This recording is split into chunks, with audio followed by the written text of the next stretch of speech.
Good afternoon, it's Brian of Brian's Budget Bonsai, and I'm back from a vacay in FLA. Been gone for about a week, and this was kind of like the litmus test for my irrigation system, and to see what survived and didn't survive. So we're going to take a quick look at the bonsai garden here, a little bench tour, and then we're going to work on some stuff that might need a little TLC now that it's been neglected for about a week. So let's get to it. Okay, at first glance, everything started to look pretty good here. I had moved a lot of the potted plants and things like that I had out of the along the different parts of the yard into the hallways here, the pathways, and that kind of kept a lot of things from dying. Looks like we got a nice little bloom on our hibiscus there. First look around, looks like everything is alive. There is at least one tragedy here. The wind did blow over a pot that fell into my monkey monk statue.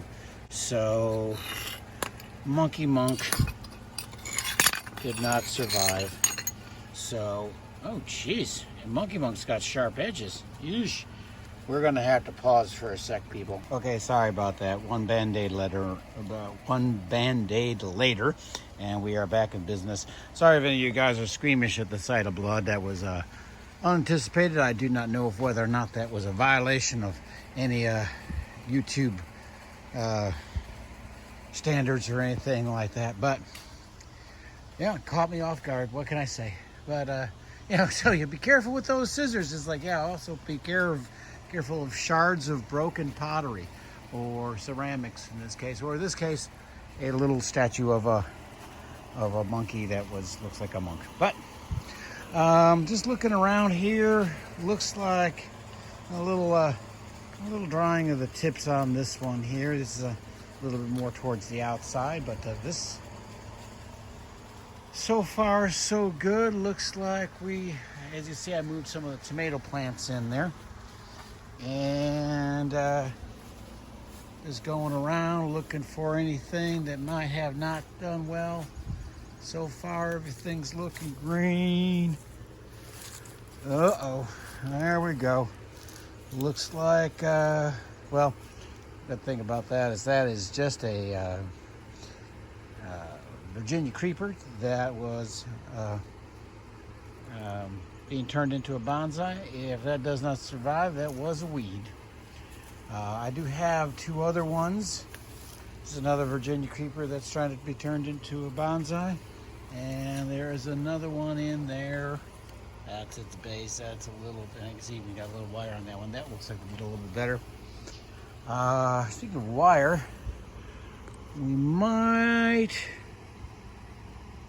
be ready to take the wire off of the weeping willow soon. Doesn't look like it's biting in, but we do got a lot of new growth. Some branches have more than others. I might need to rotate this a bit to get some more light to these guys back here. I think these guys are starving for some light, so we might need to turn this around here a little bit. Give this a little more light on this side. I don't think those things are starving of light. Seem to be doing okay. We got some yellowing of some leaves down here on this ficus here. This ficus was not getting enough water in this little thing here. Not dead, but definitely dropping some leaves here. Well, we might have to do something about that. Might be a time for defoliation. We never know. But I was going to spend some time working on some ficus anyway, because this is the time of year to work on them. Looks like we got some real weird leaf stuff on the boxwood here. Not the boxwood, this is the box elder. That might be a sign that it might have something like aphids or something going at that. Those leaves definitely don't look healthy. We do, however, have some nice healthy blooms on the crepe myrtle. That's looking good. Oh, we got something hit the floor. Something got knocked down. Oh, well, that's still alive. Must have got knocked down a long time ago. This is a little, oh gosh, I'm not even sure what this is anymore. This was a little plant that we got dug out of the another pot that was growing. And it said, you might want to be a bonsai. This died. However, we have a little elm seedling in there that has decided that it's going to survive. So this probably did not get enough water. Let's take a look around. This is the peach trees that I cut up and pruned up before I left. They're looking a little bit sunburned at this point. They might need to be brought in underneath the canopy. Let's see what else we got here. Well, this one's losing its top.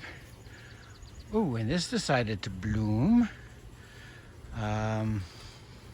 This is a type of hydrangea. Could not say that word right there. And it's getting a nice woody trunk on it too. So after it blooms, maybe we'll get up with shears and trim this back. But we're gonna let it bloom for a little bit. Oh yeah, a couple other things. Those other peaches looking a little bit thirsty. We may have to go and water some of these things a little bit more diligently now. Ooh, we're getting new growth on the sweet gum that I pruned up in one of my first videos there. So I just realized I'm looking at I'm not looking at where I'm pointing the camera. Sorry guys. So yeah, this is the sweet gum that I pruned up, I think, in one of my first videos. And again, in case I messed it up, this is the peach trees that I pruned up recently. And the privet that I pruned up recently, they seem to be doing well. Oh, you got into the wrong thing. How did you get into the wrong thing? Okay, sizzling peak fringe flower. Got, yeah, that's also got pruned up. That does seem to be doing well, though I don't see new growth on it, but it doesn't, at least it doesn't look like it's dying. It's got some new growth coming in on the maple forest. Yeah, so that's looking happy. All right, this is an azalea that I pruned up before I started the videos, so it's also doing well. So whatever this was here died. This might want to die. This died back and looks like it's going to come back from the roots. There were a couple things that I could not, of course the garden was not irrigated. We did not get a lot of rain apparently while we were gone, so the garden's looking a little parched. Beans aren't doing too bad. The peppers didn't seem to mind a bit. The tomatoes and the cucumbers and over there in the squash, they're looking a little bit more haggard. One of the things I was not able to move was this recent collected species of birch that I had, and it does seem to be doing okay, though its soil is looking a little dry. I'm going to have to water that by hand. Now, a couple of things that did not get moved. This was our trumpet flower. It definitely did not survive a week without a little TLC there, though I do see there's a trumpet flower seedling that is growing in there. That may have to be its replacement. Portulacara, you know, you didn't get a lot of rain and heat when the Portulacara are looking a little bit dried out, so they may actually need some hand watering. I hardly ever hand water these. They usually just, get what comes from the sky. But they're looking a little dried out, a little wrinkly on their leaves.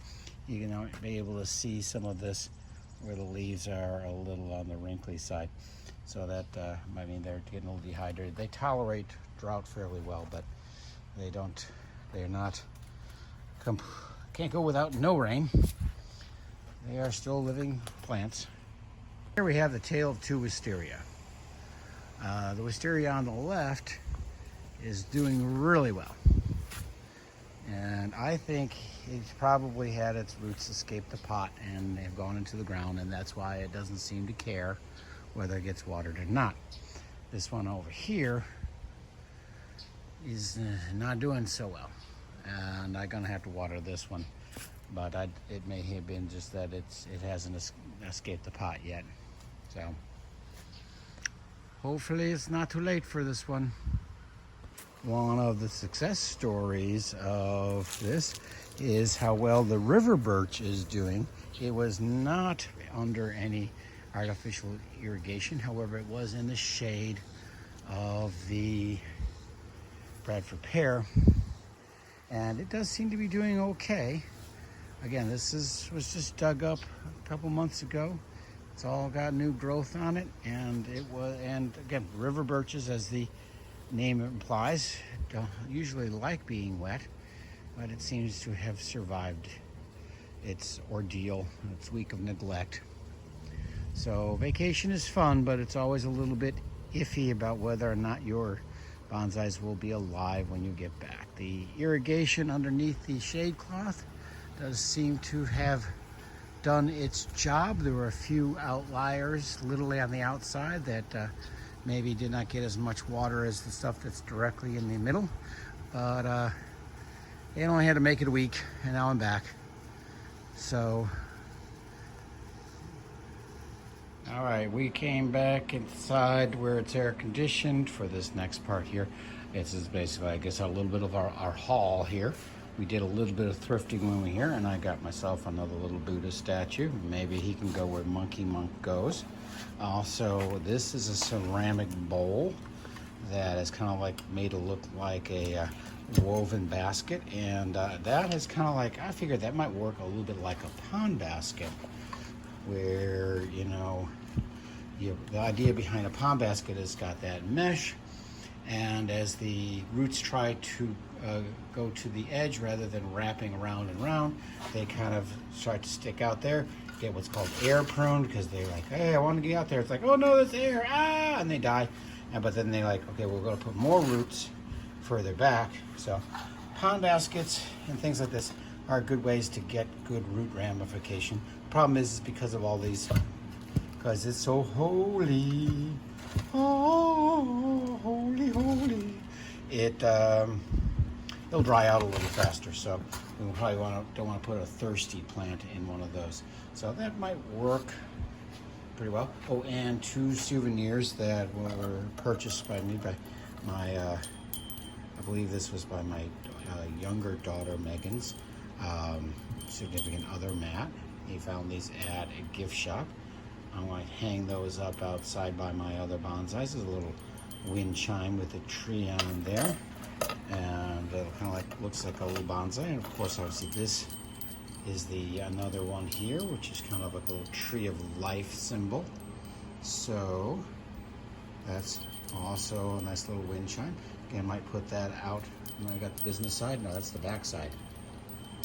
This is the business side of it. There we go. So that bell's a little crooked, but yeah, we'll just straighten that out. But yeah, hang those things up outside there, catch a little breeze, make a little noise. So that's all I really got. I controlled myself a little bit more at the shopping there. I should say I controlled myself a little bit.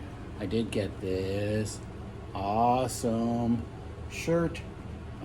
Like it's not necessarily a Hawaiian shirt, it's a Florida shirt because it's got all these Florida type stuff on there, like flamingos and stuff like that. Route 66. I believe I got it at the Harley Davidson shirt store.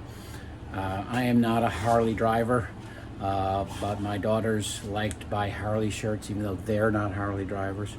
But the only thing that really spoke to my aesthetic in the Harley store was the gaudy Hawaiian shirt. So yeah, I'm more of a gaudy Hawaiian shirt type of guy than a Harley driving guy. So that's just me. Alrighty, so here is that bonsai that I showed you, the ficus, that got a little neglected in the heat, in the sun. It was just in a spot that the water quite didn't get all the way down to it. It was at the bottom in the corner, and all the big plants on top, you know, they got all the water, and none of it got down to here, at least not enough to keep all these leaves on there. So it got yellow and dropped some of its leaves. So I'm going to take advantage of the fact that it is partially defoliated itself, and I'm going to completely defoliate it. I have done that with my original ficus, and again, I think this is just a ginseng ficus, and it's a cutting of the original, and actually just even doing that, heck, just knocking all those guys off helped a lot. But it probably, I could stand maybe I'll just defoliate the whole thing, and maybe give it, trim back some, take advantage of this to kind of like maybe trim back some branches that I don't want, simplify, do some branch selection, and then don't know if I'll repot it. It looked like he was trying to have a few roots to escape the pot. And again, these things tend to get really thick roots at the bottom. So, you know, I don't want this thing to turn into another potato root ginseng ficus. Oh, gotta watch how you pronounce that. But I think we can do a little work on both this and the base there. We'll see. I'll have to decide whether or not I want to actually do any of that. Let's see, what we're going to do,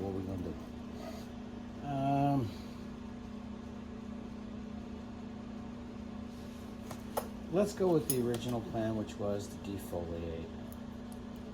So I'm just going to go in, I'm just going to cut away all of these, and I might not do very much more than that.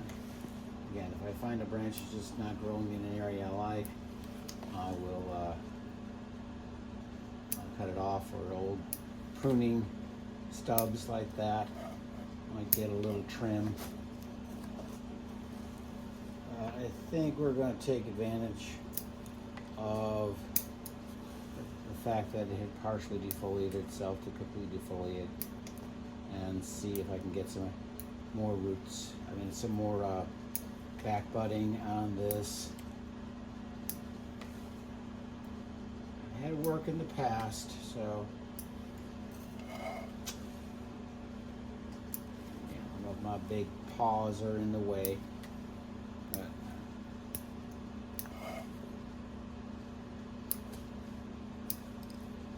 try to keep the camera work a little bit better, trying to up my game a little bit in the video filming and editing department. We'll see. It's a learning process for me, and hopefully as time goes on I'll get a little bit more proficient at it. So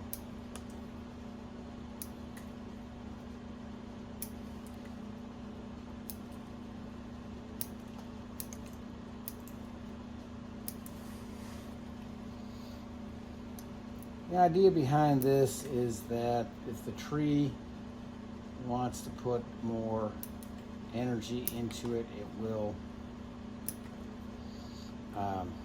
put out new growth, new leaves, maybe back bud, so it'll have more denser growth.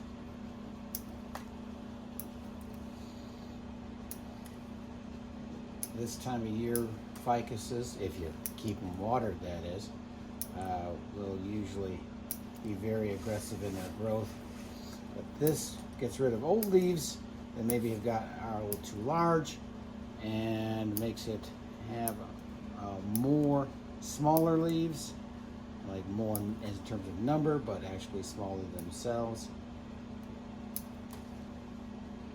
Sometimes you also can do this to expose a little bit more of the branch structure. If you can't see the forest through the trees, as they say, you can't see the branches through the leaves. If you have something that you can defoliate. Now, of course, never defoliate an evergreen, like a pine or a conifer, thing like that. You can, especially at evergreen conifers, you can defoliate. It's something like my bald cypress. I could strip that down to just a bare trunk, and it'll push out leaves everywhere. In fact, that was my first step when I got that, was to chop the top off of it, and it just grew branches everywhere, all the way down to the base of the trunk. Some of them I kept. Now, I did not defoliate this one because I already know this is growing right towards the center. We just don't want that branch altogether. So, boom, gone. All right, so now the tree is defoliated. It's all naked. Gives us a better idea of like what might be. Oops. Ooh, let's kick that thing. There we go. Kick the tripod. What did it ever do to you? But allows us to look at a little bit more of the branch structure, decide what we want to keep, what we don't want to keep.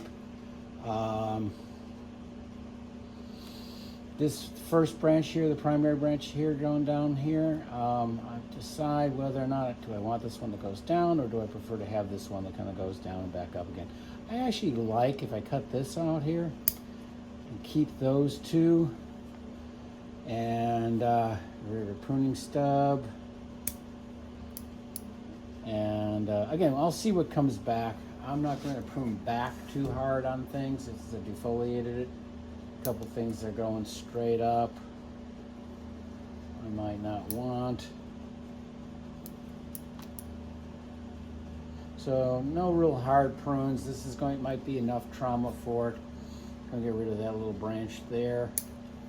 That's gonna struggle. Let's see.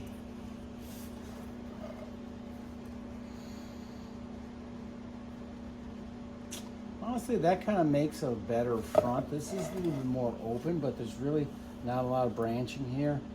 And of course, the top goes away from it.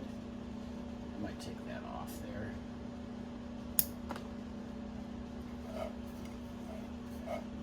But yeah, I'm thinking that this might be the leaders, the crown, stuff like that. So, which might mean I might have something along the lines of this for the trunk line, goes along here and then follows up into this area here. Choosing one of those as an eventual leader. Which means, do I want this still? Do I want to cut this off?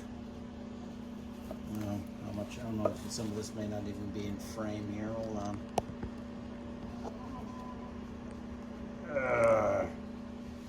Yeah, I'm pointing out a lot of things that I realize that are not even in frame for you guys here. Alrighty. Readjust that bit. Alright. So what I was saying is that I might want to choose my front here and have it coming up through here, having this as the eventual leader, in which case I might need to prune back some of this other stuff. I don't want to be too aggressive right now because it, again, was suffered a little bit from not being watered, and I just defoliated everything. So I don't want to be too aggressive, but I think I will cut back a few things. Like right here, I'm going to redirect some of the energy and new growth into this direction and this direction. I might take off that right there. Pruning stub.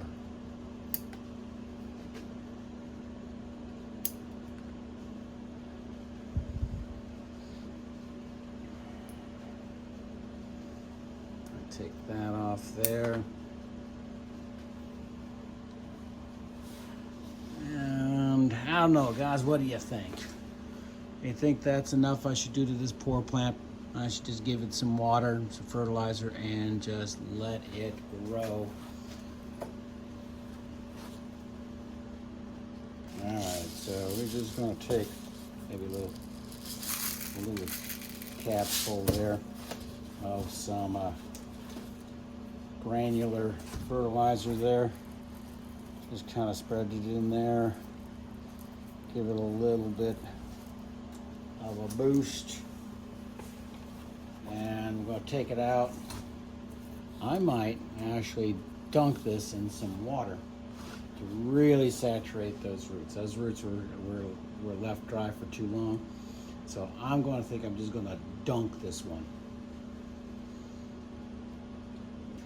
Okay, so I have taken one of my other pots that I do not have a lot of water. I don't have any holes drilled in this other spotted pot yet.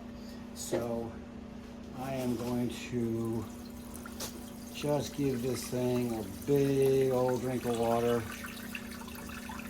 Gotta be a little careful. What I'm going to do is actually the rain barrel water that has a little bit of compost tea in it anyway, so this has got a little bit of nutrients in it, but so as not to wash out all that granular fertilizer I just put in there. I am going to just let that kind of go right up to the edge and let that soak in. Yeah, I didn't want to wash out all that fertilizer, but I also want to make sure that permeated the soil real well. So, let's see, we got some drainage. Okay, it is draining a bit. Might be root bound a little bit, I know. Let's see, so put that in there, let that seep in. Oh yeah, the water's coming back up again into that. Yeah, this is a nice way of getting really deep watering. Make sure you've got that all that water permeated and it's not just running off. Is you just let it set it in some water, let it seep. If you do use perlite though, perlite is lighter than water and will float your perlite out of your soil. You see a few little chunks of perlite that have been there must be some pumice. Got a couple grains of pumice that might be a little too lighter than the water too. So there we go. Yeah, the pot feels significantly heavier now, but honestly, it's not draining that well. I don't know. It might be a problem for you. It might be clogged at the bottom with either roots. These things do make aggressive roots. Oh, well, now I don't know whether or not I should try to repot this. If its soil is compacted or if it's got a root that's blocking the drainage hole, or just doesn't have a big enough drainage hole. That could be a problem. But again, this thing was kind of underwatered at first. So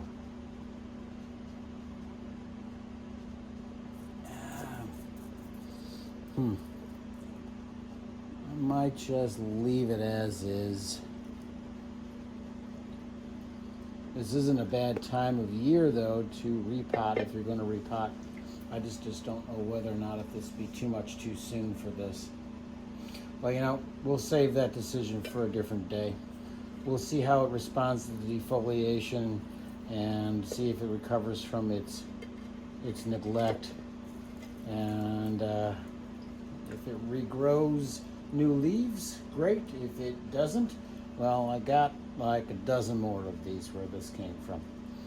All right. All right. So, as I said, I got more, like a dozen more where that came from. The question is whether or not I want to do these all right now, or do I want to just let's start with another video here as we tackle some of the ficuses one by one. This may be more than one video can handle. So I think I am going to make a separate video of the rest of these ficuses. May even be more than one. It may be a two-parter. But this is a lot to handle in just one video, I think, at one time. There's just so many of them. They all are a lot healthier than the last one I just showed you there. But they got better watering. They were more in direct line for the irrigation system that I had set up. So what we'll do is I'm going to let the AC run in the garage here a little longer because it is cooler than outside, but I like it a little cooler still. And after baking in the Florida sun for a week, I need this AC. I really do. Once again, before I go, I do want to thank my family for the wonderful vacation. My daughters, Brianna and Megan, and their significant others, Dan, Brianna's husband, and who's my son-in-law. I love to have him as my son-in-law, and Matt, who is right now just significant other, but that's Megan's significant other.